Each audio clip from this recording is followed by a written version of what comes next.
किस करने से वेट कम होता है? पर आवर 36 कैलोरीज, बहुत कम। बहुत कम है। वेट लॉस करने के लिए किस ना करें, किस करने के लिए किस करें। Super super. सेक्स के लिए उम्र मायने रखती है और is it for younger people only? अरे बूढ़े लोग बहुत सेक्स करते हैं। हम बहुत पेशेंट्स देखते हैं, ऐसा नहीं है कि बूढ़े लोग सेक्स नहीं करते। मिर्ज़ापुर देखी मैंने भी। मिर्ज़ापुर मैंने नहीं देखी, मुझे नहीं पता है, बट हाँ मतलब बहुत सेक्सुअली एक्टिव होते हैं। मेरी मम्मी की एक पेशेंट थी, उनकी प्रेगनेंसी शायद लेट 40s में हुई थी। तो I mean it's not that old people don't have sex. Sex education हर उम्र के लिए ज़रूरी है? हर उम्र के लिए एज अप्रोप्रिएट सेक्स एजुकेशन बहुत ज़रूरी है। जैसे कि हम बच्चों को मैथ्स ये नहीं पढ़ाते हैं कि आज ही बेटा बैठ के तुमको प्लस माइनस से लेके कैलकुलस तक सब समझा देंगे, वैसे ही हमें सेक्स भी यहाँ से लेके वहाँ तक एक दिन में नहीं सिखाना होता है। जिस एज पे बच्चे को, जैसे बच्चा छोटा है तो उसको आप ये सिखाइए कि बॉडी पार्ट्स के नाम क्या होते हैं। हम बच्चे को नहाते नहाते सिखाते हैं, बेटा ये कान है, इसको ऐसे साफ़ करते हैं, ये शैम्पू है, इसको ऐसे बाल साफ़ करते हैं, ये शेम शेम है। ये शेम शेम क्यों है? इसका नाम नहीं है, बाकी हर ऑर्गन का नाम है। तो छोटी उम्र पे ये सिखा दीजिए। बच्चा थोड़ा बड़ा होए तो उसको बता दीजिए भाई बॉडी में चेंजेस क्या आते हैं प्यूबर्टी पे। लड़कियों के ब्रेस्ट आने लगते हैं, आर्म पिट में बाल आने लगते हैं, प्यूबिक हेयर आने लगता है। धीरे धीरे मतलब बिना शर्म के ये कॉन्वर्सेशन रखेंगे तो बच्चे भी सेफ रहेंगे, क्योंकि बहुत सारा चाइल्डहुड सेक्सुअल अब्यूज़ होता है इंडिया में, चाहे हम इस बात को डिस्कस करना चाहें या ना करें। एंड वो शेम शेम वाला कॉन्सेप्ट बच्चों में घुस जाता है तो उन्हें लगता है उन्होंने कुछ गलत किया है, कि ये तो शेम शेम है। तो empowering them with the facts about the body, मैं इसको सेक्स एजुकेशन नहीं बोलती हूँ, मैं इसको बॉडी लिटरेसी बोलती हूँ। एंड आई थिंक जैसे ही हम वो सेक्स वाला वर्ड हटा देंगे ना, हम बॉडी लिटरेसी वाले एंगल से इसे अप्रोच करेंगे तो और लोग इसको एम्ब्रेस करने लगेंगे। मैंने आपको एक वीडियो देखा था कि चाइल्ड इरेक्शन का, बेबीज़ का। एक तो पहले तो वो कहाँ से खरीदा था?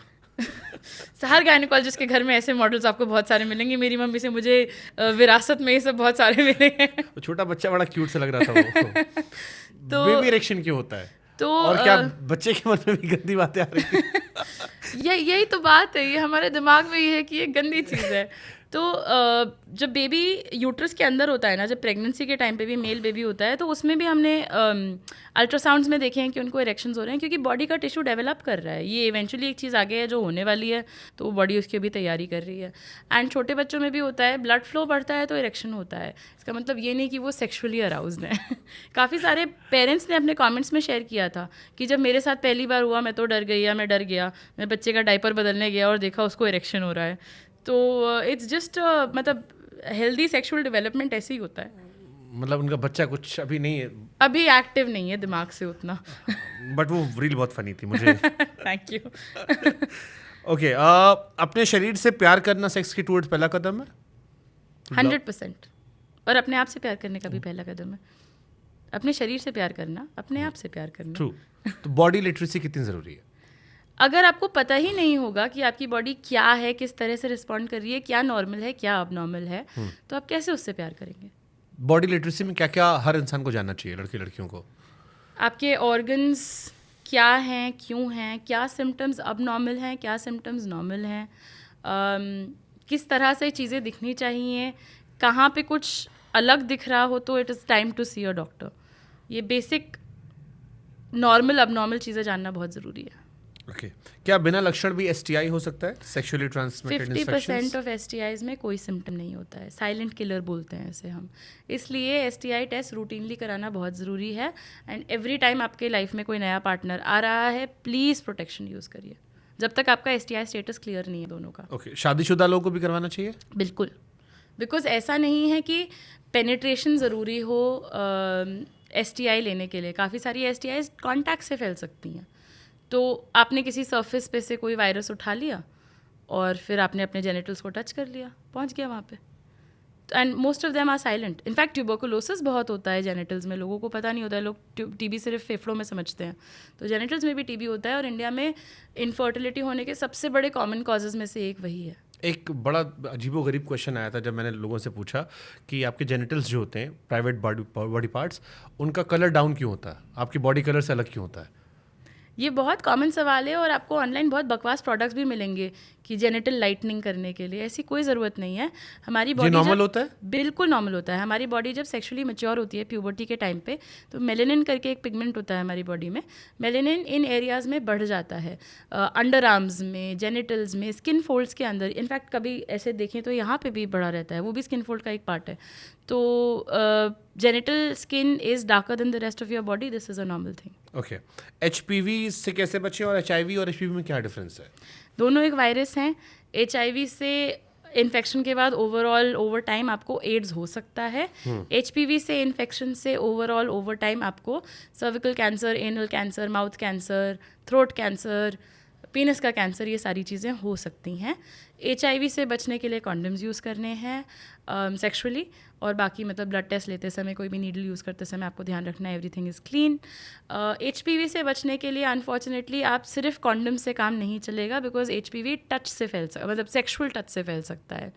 तो HPV वैक्सीन ज़रूर लगवाएं। It is a very very simple vaccine. 9 साल से 45 साल हर इंसान लगवा सकता है, चाहे लड़का चाहे लड़की।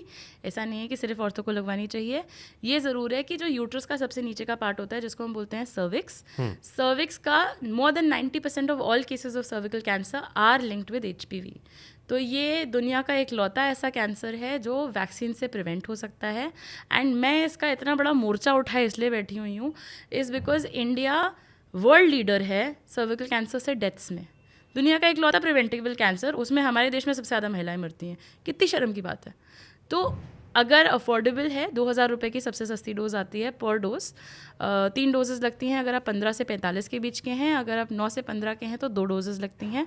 If it's affordable definitely vaccine लगवाइए। महिलाओं में एक बड़ा कई बार सुनाई पड़ता है कि डार्क कलर के अंडर गारमेंट पहने वो भी कैंसर होता है, स्पेशली ब्लैक कलर। बकवास, और कुछ नहीं बोलूँगी मैं, बकवास। ये किसने सब बातें फैलाई हैं फिर ये सब? भगवान जाने। अंडरवायर बहुत आता है। ब्लैक ब्रा पहनने से कैंसर हो जाएगा, अंडरवायर ब्रा पहनने से कैंसर हो जाएगा, डार्क अंडरवेयर पहनने से कैंसर हो जाएगा, रात को ब्रा पहन के सो तो कैंसर हो जाएगा, रात को ब्रा ना पहन के सो तो कैंसर हो जाएगा।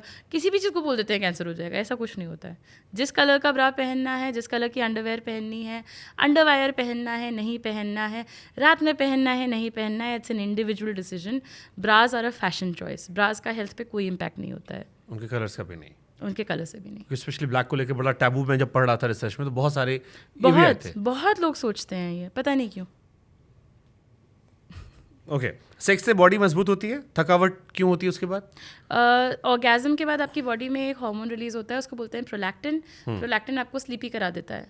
तो कभी भी आपका बॉडी में प्रोलैक्टिन बढ़ेगा तो आप स्लीपी और टायर्ड महसूस करेंगे।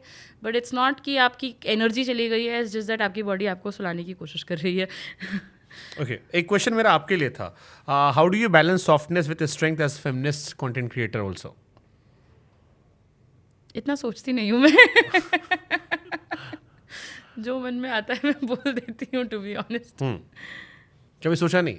नहीं। सोच के देखो एक बार। मुझे लगता है इतना फिलोसफाइज करके मैं ओवर कॉम्प्लिकेट कर दूंगी चीज़ों को। ओके, आई थिंक मोटे मोटे क्वेश्चंस मैंने ले लिए। आपको कभी कोई डीएम पढ़ के खुशी मिली कि कुछ, क्योंकि आपने कहा ना एक मोर्चा आपने फैला रखा है, तो कभी कोई पर्सनल सेटिस्फैक्शन आया कि कुछ जो मैंने स्टार्ट किया था, गालियाँ तो हमें सबको पता लग रही है, हम पढ़ ले रहे हैं, बट कुछ कुछ होता होगा ना कि लाइफ चेंज हो गई, या कुछ एक मोमेंट रहा जिसके लिए आपको लगता है कि ये सब वर्दी है? एक तो मम्मी जब भी मेरा कंटेंट देखती है मैं बहुत खुश हो जाती हूँ। बट 2 DMs हैं जो मेरे लिए बहुत ही इंपॉर्टेंट रहे हैं। पहला वो था कि एक लड़की ने मेरी रील देख के HPV वैक्सीन लगवाई और उस दिन अपने ट्रेनर को जाके बताया कि आज ना मैं आर्म वर्कआउट नहीं करूँगी क्योंकि मेरी वैक्सीन लगी है, कल मुझे दर्द हो रहा है। तो ट्रेनर को लगा कि ये गब्बाजी मार रही हैं। उन्होंने कहा अरे अरे ऐसे थोड़ी होता है। उन्होंने पूछा वैक्सीन के बारे में, लड़की ने सब बताया। ट्रेनर ने बोला ठीक है मैं अपनी वाइफ को भी लगवाता हूँ। अगले दिन अपनी वाइफ को ले गए HPV वैक्सीन लगवाने, पैप स्मीयर किया, पता चला उनकी वाइफ को स्टेज 1 सर्विकल कैंसर था। Just because of this one reel किसी को कैंसर डायग्नोस हो पाया टाइम पे। और ऐसे ही मैंने ब्रेस्ट कैंसर की अवेयरनेस पे एक वीडियो बनाया था कि आपको हर महीने अपना ब्रेस्ट का सेल्फ एग्जामिनेशन कैसे करना चाहिए। और एक लड़की ने अपना एग्जामिन किया, 1 2 3 मेथड में बोलती हूँ इसे, एंड उनका ब्रेस्ट कैंसर पॉजिटिव निकला and she was able to go to the doctor in time and she is now cancer free. Interesting. बड़ा मज़ा आया देख के कि मतलब ऑब्वियसली काफ़ी फ़र्क पड़ता होगा इन सब चीज़ों से, पर जब कोई आके आपको इतनी पर्सनल बात शेयर करे तो it's something that you know always lives in your heart. मैं रोज़ ऐसे 3-4 स्क्रीनशॉट्स लेती हूँ जब भी कोई मुझे अच्छा मैसेज भेजता है कि आपकी यू नो हेल्थ एजुकेशन से मेरी लाइफ में ये हुआ. तो what is your longer goal, like क्या चाहते हो आप अगर लॉन्ग टर्म में आपके गोल? मेरे 2 लाइफ गोल्स हैं. पहली चीज़, इंडिया के नेशनल इम्यूनाइजेशन प्रोटोकॉल में HPV वैक्सीन आ जाए, हर बच्चे को HPV वैक्सीन लगे. इंग्लैंड में पिछले 15 साल से लग रही है और उन्होंने लड़का लड़की हर किसी को, और उन्होंने ओवर 10 ईयर्स ऑफ टाइम ये देखा कि उनके कंट्री में 90% रिडक्शन हो गया सर्विकल कैंसर के केसेस में. तो it's a very effective vaccine. ये मिरेकल नंबर है, हम ऐसे नंबर्स मेडिसिन में नहीं देखते हैं. So I want the HPV vaccine on the national immunization protocol. मरने से पहले एक ये काम करना है, और दूसरा कि बॉडी लिटरेसी या सेक्स एजुकेशन का कॉन्सेप्ट पार्लियामेंट तक पहुँचे और बच्चों के स्कूल में इम्प्लीमेंट हो और हर बच्चा बिना शर्म के अपने शरीर में जीना सीखे.